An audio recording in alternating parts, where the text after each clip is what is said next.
Waiting to be Arrested at Night by Tahir Hamut Izgil. Read by Greg Watanabe.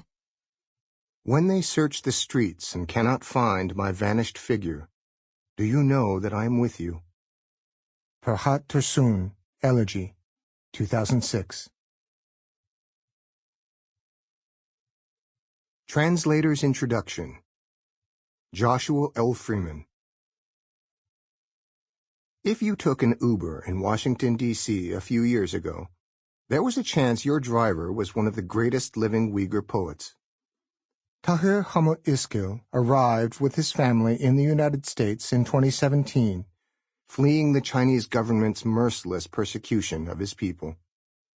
Tahir's escape not only spared him near certain internment in the camps that have swallowed more than 1 million Uyghurs, it also allowed him to share with the world his experiences of the calamity engulfing his homeland.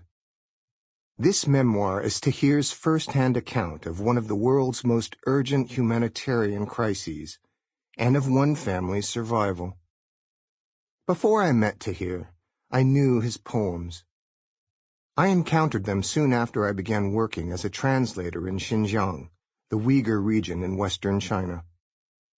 A close friend there kept telling me that if I really wanted to understand Uyghur culture, I had to read the poetry. Like many Americans, I rarely felt drawn to poetry, and I paid little heed to my friend's advice. One day, though, another friend put a sheaf of Tahir's verses in my hand. Poetry had never affected me so deeply. For Uyghurs, poetry is not merely the province of writers and intellectuals. Verse is woven into daily life, dropped into conversation, shared constantly on social media, written between lovers. Through poetry, Uyghurs confront issues as a community, whether debating gender roles or defying state repression.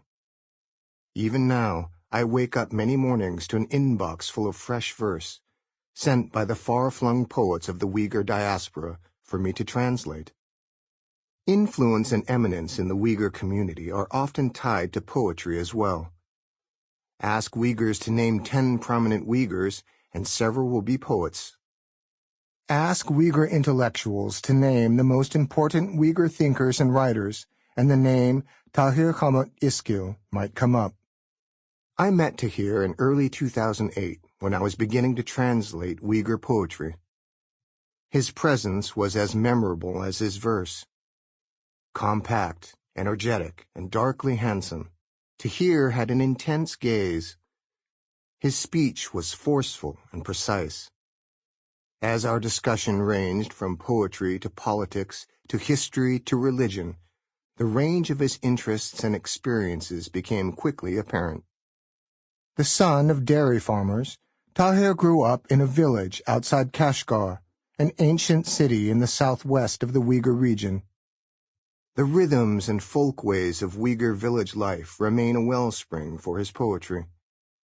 He was born during the Cultural Revolution, at the height of Maoist radicalism, but came of age as an era of economic and cultural liberalization was dawning in the 1980s.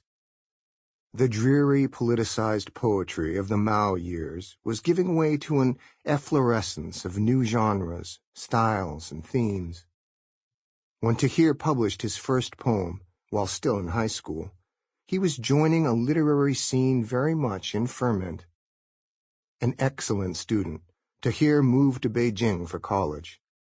Coming from the Uyghur-speaking world of Kashgar, Tahir now strove to master Mandarin, working through volumes of Chinese avant-garde poetry alongside Chinese translations of Freud. Before long, he was reading widely in Western literature. For a time, the Chinese edition of Wallace Stevens' selected poems rarely left his side. It was a heady time as he and other Uyghur students in Beijing formed groups to discuss their reading and push forward in their own literary efforts. It was also a tumultuous period in China's capital. A new generation, unwilling to accept the tepid pace of reform, was increasingly demanding democratic rights and an end to corruption. As a sophomore, Sample complete.